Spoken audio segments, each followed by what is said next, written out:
Off the coast of Mexico, a shark fin smuggler named Captain Carlos Santiago was conducting an illegal deal with a businessman named Palmer when a powerful hurricane struck.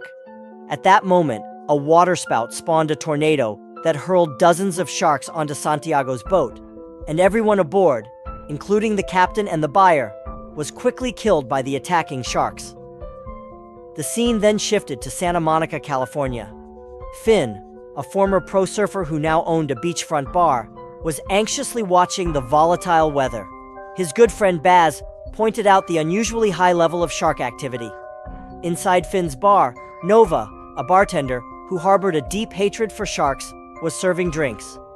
George, a slightly perverted but loyal customer, was also there. Suddenly, numerous sharks in the water began attacking swimmers near the shore.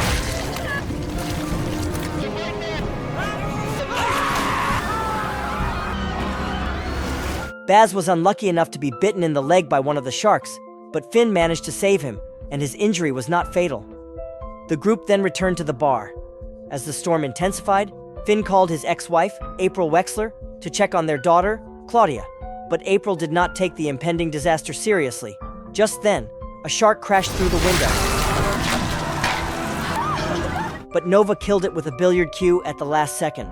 The hurricane made landfall, and a massive tidal wave demolished the Santa Monica Pier, completely destroying Finn's bar. Floodwaters poured into the city streets, and even more terrifying, the water was teeming with hungry sharks. Finn, Baz, Nova, and George decided to drive to Beverly Hills to rescue April and Claudia. On their way to April's house, they encountered flooded highways and people trapped by rising waters, so they stopped along the way to help. They soon discovered a dog trapped inside a car. George bravely rushed forward to rescue it, a noble act that stood in stark contrast to his earlier flirtatious behavior in the bar. However, just after he freed the dog, a massive wave filled with sharks came crashing toward George, killing him instantly. After losing their friend, the remaining three continued driving. At the same time, they heard a tornado warning, signaling that an even greater threat was approaching. Finn and the others arrived at April's suburban home just in time. April, unaware that the tornado had already hit, refused to let them in. At that moment, a manhole cover was blown into the air, and countless sharks erupted from the sewer. April had no choice but to let them inside. April's boyfriend, Colin, was also in the house, and he immediately taunted Finn with arrogant remarks. Suddenly, floodwaters poured in, and the first floor was submerged with sharks swimming inside. Unfortunately, Colin was attacked and devoured by one of the sharks, dying instantly. From their conversation, we learned that Finn and April also had a son named Matt, who was at a flight school and now trapped by the disaster. So the group prepared to set out once again, this time to rescue Matt. The group continued driving and came upon a school bus trapped by floodwaters, filled with frightened students. Sharks were circling around the bus, putting the children and the driver in grave danger. Finn immediately stopped on an overpass and used a rope to rappel down to the roof of the stranded school bus. He then helped the children and the bus driver climb up the rope one by one, successfully bringing everyone to safety on the overpass. However, just as the last person, the bus driver Robbie, was rescued, a giant letter from the Hollywood sign was torn off by the storm and fell from the sky, crushing the driver instantly. After the bus rescue, Nova drove the vehicle and carried the group away to continue their journey. Before long, a shark plummeted from the sky onto the vehicle's roof, ripping the entire roof clean off. In the chaos, Finn's hand was cut by flying debris, and the vehicle was critically damaged. The group was forced to abandon the car, and seconds later, the wrecked vehicle exploded behind them. They managed to find another working vehicle and continued toward the flight school. Upon reaching the flight school, the group found Matt, who had been taking shelter there.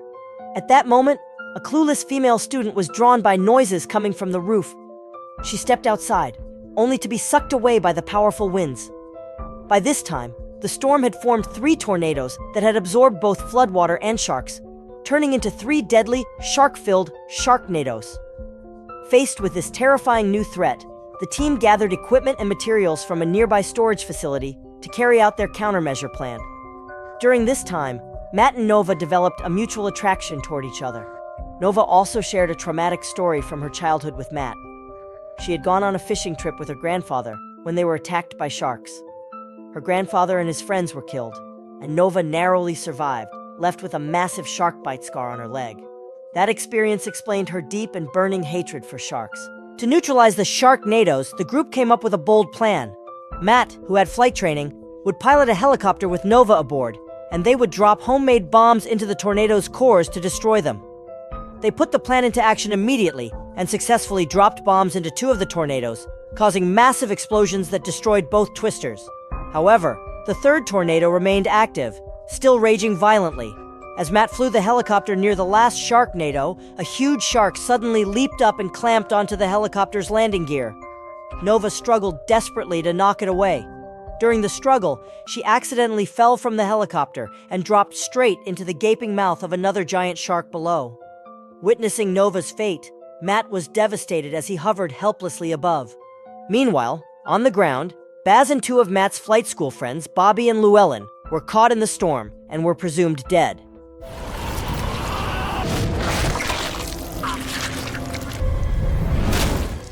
In this critical moment, Finn came up with a final desperate plan to eliminate the last tornado.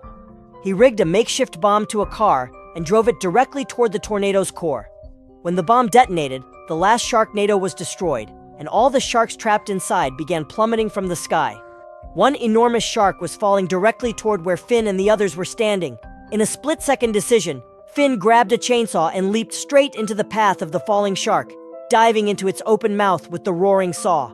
Everyone was horrified, believing Finn had sacrificed himself. But just as they began to mourn, the shark's carcass started to move. Finn cut his way out of the shark's stomach with the chainsaw, miraculously alive. Even more unbelievably, as he emerged, he pulled out Nova, who had been swallowed earlier by the same shark. It turned out that when Nova was swallowed, she had used the knife she carried to fight inside the shark, buying herself precious time to survive. After this harrowing ordeal, Finn and April reconciled their differences, and the whole family embraced together in relief and triumph.